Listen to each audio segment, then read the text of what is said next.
Actor Dhanush நடிப்பில் உருவாகிட்டு இருக்க ராயன் படத்தோட ரிலீஸ் டேட் எப்போ அப்படின்ற அஃபிஷியல் அப்டேட்டை படக்குழுவினர் கொஞ்ச நேரத்துக்கு முன்னாடி தான் அஃபிஷியலாக கன்ஃபார்ம் பண்ணியிருக்காங்க.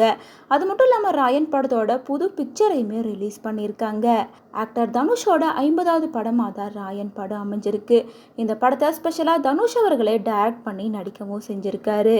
முன்னதாக இந்த படத்தோட ஃபர்ஸ்ட் சிங்கிளான அடங்காத அசுரன் அப்படின்ற பாட்டு கடந்த மே 9ஆம் தேதி ரிலீஸ் ஆகி சோஷியல் மீடியாவில் வேற லெவலில் வைரல் ஆகிட்டு இருந்துச்சு. அதை தொடர்ந்து இப்போது படத்தோட போஸ்டர் எல்லாமே லைனப்பில் வந்துட்டு இருக்கு. அந்த வகையில் தான் இப்போ புதுசாக ஒரு போஸ்டரை ரிலீஸ் பண்ணியிருக்காங்க. ரிலீஸ் பண்ணது மட்டும் இல்லாமல் அஃபிஷியலாக படம் எப்போ ரிலீஸ் ஆக போகுது அப்படின்ற டேட்டையும் கன்ஃபார்ம் பண்ணியிருக்காங்க. அதன்படி ஜூலை 26ஆம் தேதி ராயன் படம் தியேட்டரில் ரிலீஸ் ஆக போகுது அப்படின்றத கன்ஃபார்ம் பண்ணியிருக்காங்க. மேலும் ராயன் படத்தில் தனுஷ் அவர்கள் கூட சேர்ந்து காளிதாஸ், செல்வராகவன், எஸ்.ஜே. சூர்யா, சந்தீப் கிஷான், பிரகாஷ் ராஜ், அபர்ணா பாலமுரளி, வரலட்சுமி சரத்குமார், சரவணன் உள்ளிட்ட பல பேர் லீட் பண்ணி நடிக்கிறாங்க. மேலும் ஏஆர் ரஹ்மான் மியூசிக்கில் தான் இந்த படம் அமைஞ்சிருக்கு. மேலும் சன் பிக்சர் நிறுவனம் தான் இந்த படத்தை ப்ரொடியூஸ் பண்ணுறாங்க.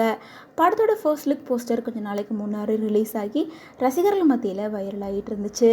தொடர்ந்து கொஞ்ச நாளைக்கு முன்னாடி தான் படத்தோட ஃபர்ஸ்ட் சிங்கிளையும் ரிலீஸ் பண்ணியிருந்தாங்க.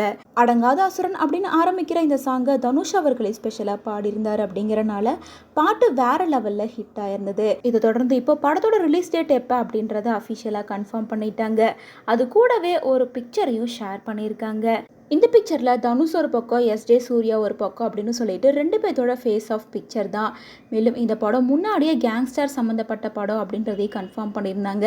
அதுக்கேற்ற மாதிரியே இப்போ ரிலீஸ் ஆகிருக்க போஸ்டரில் தனுஷ் நிறைய ரவுடிங்க கூட சண்டை போட்டு கொற்ற மலையில் மாசா நிற்கிற மாதிரி அமைஞ்சிருக்கு. ஸோ இது ஒரு கேங்ஸ்டர் படம் அப்படிங்கிறனால ஃபேன்ஸ் பலருமே இந்த படத்துக்காக ஈகராக இப்போ இருந்தே காத்துட்டு இருக்காங்க.